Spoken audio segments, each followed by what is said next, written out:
afternoon, everyone. My name is Richenet Lafleur. You can call me Rich for short. In today's episode, we're going to talk about why one Bitcoin equal one Bitcoin, understanding BTC as a unit of account. To start off with, many people ask, why do Bitcoiners say one Bitcoin equal one Bitcoin? Isn't it just like any other asset with a dollar value? In this episode, we'll explore why Bitcoin is more than just an investment. It's a unit of an account that stands apart from traditional currency. To start off with, what is the unit of an account? Today's definition, a unit of an account is a standard measure used to price good and service. For example, in the US, the dollar is the primary unit of an account. Historically, gold was used as a unit of an account in many economies. For example, in the US, the last time gold was used was 1971 after they let go the gold standard. And from there, we've been living on a fiat standard. One challenging that Bitcoin is going through at this time, while Bitcoin isn't the dominant unit of an account today, many Bitcoiners already measure their wealth in BTC rather than fiat. With Bitcoin, you're able to see that your value is increasing.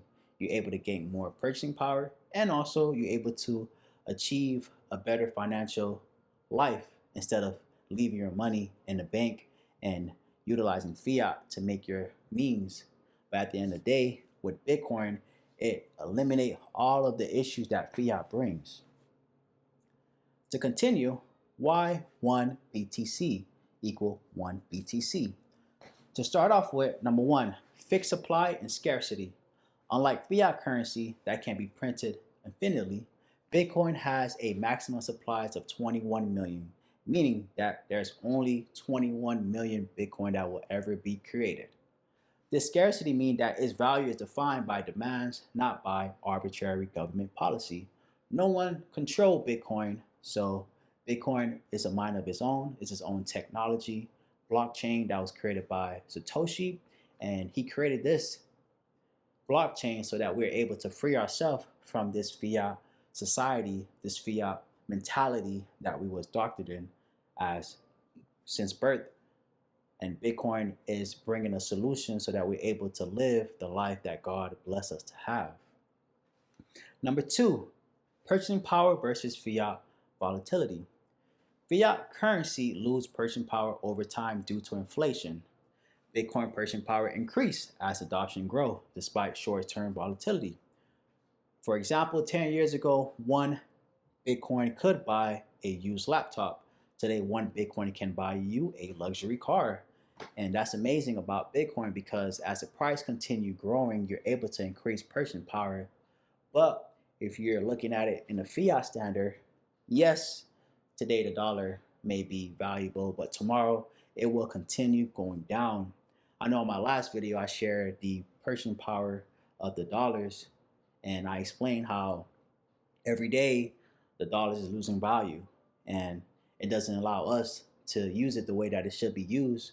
But with Bitcoin, we are able to constantly have our purchasing power at a good standard and our purchasing power increase as Bitcoin continue growing and being adopted in many places. Number three, the mindset shift measuring in Bitcoin. Many Bitcoiners stop thinking in dollar term, instead thinking Satoshi, sats, because fiat value fluctuate, but Bitcoin supply remain constant. One Bitcoin equal 100 million Satoshi. And that's very important because that number will never change. As long as you have 100 Satoshis, 100 million Satoshis, you'll be able to acquire one Bitcoin. And as I continue this presentation, I just wanted to showcase the purchasing dollars of the US and to let you guys know that every day the dollars is losing value. So it's pointless of saving your money in a bank or utilizing fiat because the value of your dollar is worthless. So today you may have $20, but that $20 may not be the same tomorrow. And you just want to be able to change your mind about the fiat standards because it's not bringing any kind of value for your life. You see that inflation is very high. We are suffering with all of these issues to where we're not able to live the way that we should be living. And the sad part right now it costs to live, and it shouldn't be like that. I know I mentioned about Satoshis, and I wanted to give you a better definition of what it is. Satoshi is the smallest denomination of the currency of the cryptocurrency Bitcoin. It is named after Satoshi Nakamoto, the Bitcoin creator. Satoshi to Bitcoin rational is 100 million Satoshi to 1 Bitcoin. So with Satoshis, it's a good thing to look at it because yes, as the price of Bitcoin is very volatile, it's moving up and down, but as the Satoshi is being purchased at an upper price, you get less. But as Bitcoin continue going back down to a lower number, you're able to acquire more Satoshis. So one thing that I look at this is like Grand Theft Auto or a video game where you have an infinite money supply with the cheat code. And with Satoshi, it's like if I'm able to gather more Satoshis, sats in my Bitcoin wallet, I'm getting closer to acquire 1 Bitcoin. So you want to look at Satoshi in a way where you're just adding more and more Bitcoin into a bundle of Bitcoin to where sooner or later, the more Satoshi that you stack up, the closer you get to 1 Bitcoin.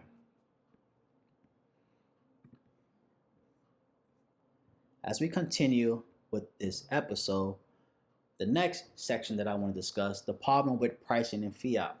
The fiat money is constantly devaluing due to inflation. Government adjusts interest rate, print more money, and create economic instability.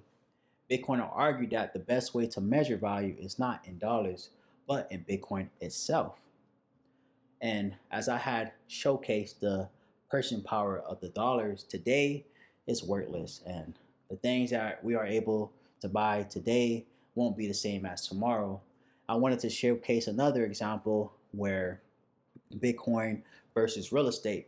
So as we look at this picture that showcased the price of a home versus the US dollars versus Bitcoin, in 2016, as the house price was 288,000, you could have buy that with 664 Bitcoin.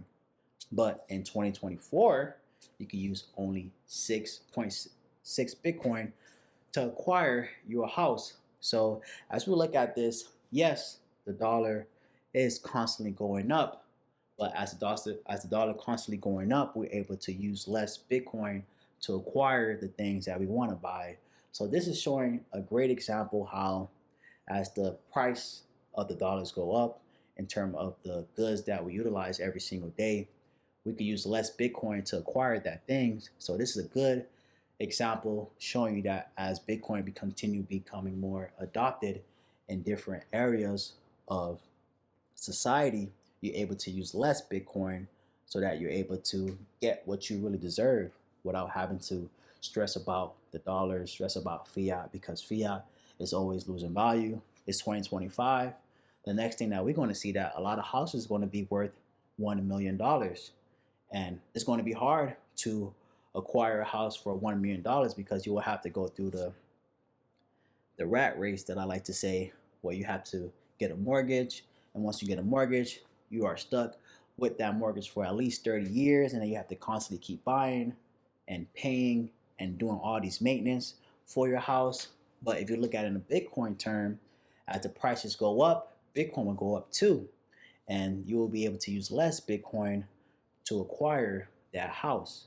So I like this example because it's telling you that as time continue moving on, the things that we able to buy with our dollars, we can use Bitcoin to save ourselves in the future. Bitcoin as a global standard. Bitcoin is already becoming the standard in some communities and industry. For example, El Salvador utilized Bitcoin as its legal tender. El Salvador is one of the first nations to use Bitcoin as their standard. And I like that because they are forward thinking. They're looking into the future. They're putting themselves in a better position instead of utilizing the fiat standard that caused them to be in inflation, and all of their people are living good. They're not suffering. Everyone is able to live their life and educate themselves more about Bitcoin. And I appreciate El Salvador for being a good example because for me, I would love to see Haiti adopt Bitcoin as their legal tender so that the Haitians, my community, my people, are able to set themselves free and be able to utilize this new technology to help themselves out. Crypto native businesses, many companies accept and hold Bitcoin instead of converting to fiat. And I know on my first episode, I mentioned a few Bitcoin only companies such as Strike, Fold, Swan, and Bitcoin Well. These are great businesses that are utilizing Bitcoin to help people buy Bitcoin and understand the use case behind it. Circular Bitcoin economy. Some communities already operate entirely on Bitcoin. As I mentioned earlier, El Salvador is the first country to utilize Bitcoin for everything. Sooner or later, in the US, we will see more states adopt that lifestyle and utilizing Bitcoin for their everyday need to put on their balance sheets to make their numbers look good and also be able to not suffer from inflation. And I just wanted to go on Twitter to showcase El Salvador. El Salvador constantly buying Bitcoin for their strategic reserve, and they constantly continue stacking every single day by buying at least one Bitcoin or more. And this is a great example. You can also go in the mempool of Bitcoin and it will showcase El Salvador stash as they continue buying Bitcoin every single day, every week, every month. They're just constantly stacking, stacking, and stacking. And why this matter for you? The sooner you start thinking in Bitcoin, the sooner you detach from fiat devaluation. The strategy to transition into thinking as a Bitcoiner or having an understanding why Bitcoin is important, because start measuring your saving in Bitcoin, not dollars. Use Bitcoin friendly service and merchants that I have mentioned earlier, and also you'll be able to find more of these service and merchants on my YouTube channel and learn to calculate Satoshis per good/service instead of fiat conversion. And another Twitter post that I wanted to share with you guys, or X, is Bitcoin is the cure. Did you know the central bank money printing causes inflation that destroys purchasing power, saving, and wages? Bitcoin is the cure for this money problem. I found this post on Twitter from a guy named DJ Satoshi, and he just given us a friendly reminder that big institution offering you an ETF or any other traditional financial trading tool are grifters looking to collect fees. Thanks to Satoshi Nakamoto invention of Bitcoin, we no longer need to rely and trust on anyone but ourselves. Take responsibility of your own money. I promise it will help you study Bitcoin. Reason I can promise that is because no one who study it regret it. Everyone will tell you the same, that Bitcoin is not only help us gain true financial freedom, but also help us have freedom in other areas of our life. Good luck. I hope you enjoyed the paradigm shift that tool like Bitcoin and AI offer us today. And this is a great explanation of why Bitcoin is important. Bitcoin is freedom. Bitcoin is cure. Bitcoin allow you to be able to think outside the box instead of being trapped inside your own box because of our government, our society, and also the way that we are living today.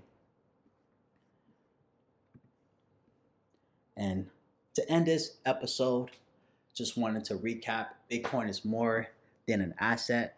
It's a financial standard. One Bitcoin will always equal one Bitcoin because its supply is fixed and its value is determined by demand, not government policy. The more you think in Bitcoin, the closer you get to financial sovereignty. Remember, one Bitcoin equal 100 sats. And before I end this episode, I just wanted to showcase this playlist that I have created for you guys. It's on my channel. It's free. It's available for anyone that wants to learn more about Bitcoin. I call it Thank God for Bitcoin after reading a book called Thank God for Bitcoin. It opened my mind and allowed me to look at Bitcoin a different way, allowed me to understand what is money. And I have a lot of different videos that will help you guys understand why Bitcoin is important. You can watch these videos every single day. I constantly add new ones to help myself out and also help any other people that want to learn about Bitcoin. And if you want to have a better understanding of this episode, I recommend you guys to watch the second video, What's the Problem? It's a great video that I have seen a couple months ago, and it will sharpen your mind about Bitcoin versus fiat. And to end this episode, just wanted to ask you guys a question. Do you price things in Bitcoin or still thinking fiat? Let me know in the comments. I appreciate you guys for tuning in to this new episode that I am dropping. I hope you guys enjoy it. If you guys have any comments, any feedbacks, I would love to read it so I can become a better person when it comes to sharing this information with you guys. And if there's any topic that you guys want me to discuss, I can do some research and share it so that we all could continue growing our Bitcoin journey together. Thank you guys for tuning in to my episodes. I hope you have a wonderful day. Continue stacking sats, stay humble, and continue learning about Bitcoin. Thank you and have a wonderful day.